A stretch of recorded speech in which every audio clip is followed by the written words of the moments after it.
আমের সিজন আসলে কে কে আমের আচার করতে পছন্দ করেন আর খেতে পছন্দ করেন। আজকে আপনাদের সাথে আমি আমের আচার কিভাবে আমি করি সেটাই শেয়ার করব। আসসালামু আলাইকুম বন্ধুরা, কেমন আছেন সবাই? আশা করি ভালো আছেন।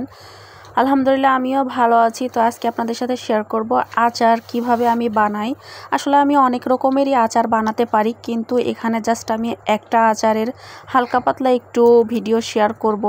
তো এটা হচ্ছে আশালা আম, একটু শক্ত শক্ত হয়েছে ভিতরে।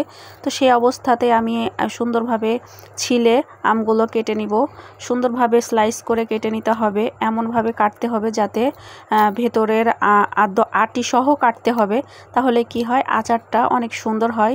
আর খুব বেশি মোটাও করা যাবে না, আর খুব বেশি পাতলাও করা যাবে না। মোটা হলে ভিতরে কিছু ঢুকবে না মশলা, আর যদি চিকন হয় তাহলে গলে যাবে। সেই জন্য আমের সাইজটা খুব সুন্দরভাবে বুঝে করতে হবে। এইভাবে আমি সবগুলো আম কেটে নিয়েছি। আপনারা যতটুকু করার প্রয়োজন আপনারা ঠিক ততটুকুই কেটে নেবেন। আর আমি এভাবে আমগুলো কেটে সুন্দরভাবে ধুয়ে নিচ্ছি, কারণ অবশ্যই ধুয়ে নিতে হবে, আমে অনেকগুলো কষ থাকে। আর আমার তো মনে হয় এমন কোনো মেয়ে নাই বা ছেলে নাই যারা আচার খেতে পছন্দ করে না। তবে আমি অবশ্য খুব একটা আচার খেতে পছন্দ করি না। তো এভাবে আমি আমগুলো সব ধুয়ে নেওয়ার পরে অবশ্যই 1 থেকে 2 বার আমটা ভালোভাবে ধুয়ে নেবেন আপনাদের পছন্দ মতো। তারপরে আম ধুয়ে নেওয়ার পরে অবশ্যই এর মধ্যে আমি দিয়ে দিব মরিচের গুঁড়া। আমি কিন্তু আমটা রান্না করব না, কাঁচা অবস্থাতে আগে সব কিছু মাখিয়ে নিয়ে রোদে শুকিয়ে নিব। তারপরে আমি দিয়ে দিচ্ছি পরিমাণ মতো হলুদ গুঁড়া। এরপরে আমি দিয়ে দিব সামান্য পরিমাণ লবণ। তো আপনারা আপনাদের স্বাদ মতো দিবেন, কারণ এটা আবার রান্না করার সময় অবশ্যই আবারও মরিচ লবণ এগুলো দিতে হবে। আমি জাস্ট কালারের জন্য আর যাতে ভিতরে ঢুকে রোদে দিলে সেই জন্য আর কি আমি এগুলো একটু দিয়ে দিচ্ছি। তবে আচারের মধ্যে খুব বেশি একটা ঝাল না দেওয়াই ভালো। আর যারা ঝাল খেতে পছন্দ করেন টকের সাথে সমতুল্য মনে করে তারা দিতে পারেন।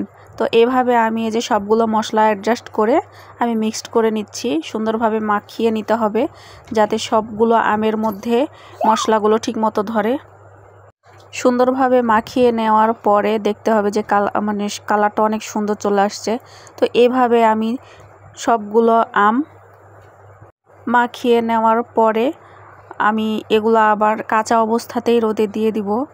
তো আপনাদেরকে আমি শেষ পর্যন্ত হয়তো বা ভিডিওটা দেখাইতে পারছি না, তো আপনারা এটা দেখে একটু উপলব্ধি করে নেন। আর এই যে এভাবে আমি এগুলো মাখানোর পরে রোদে শুকাতে দিচ্ছি।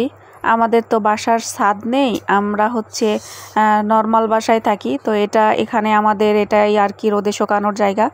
তো আমি টিনের উপরে দিয়ে দিলাম। আর এখানে যে লবণ পানি মিক্সড করেছিলাম, সরি পানি তো না, মানে লবণ মরিচ যেগুলো দিয়েছিলাম, তো সেখান থেকে একটু পানি বের হয়েছে। অবশ্যই আপনারা ভুল করে পানি মিক্সড করবেন না, পানি মিক্সড করলে কিন্তু আচার নষ্ট হয়ে যায়।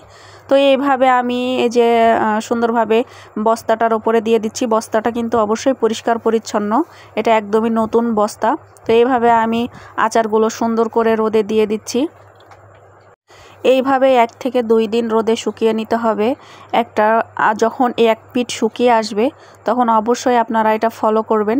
আর করার পরে অপর পিঠটায় আবার এটা শুকিয়ে নেবেন ভালো করে।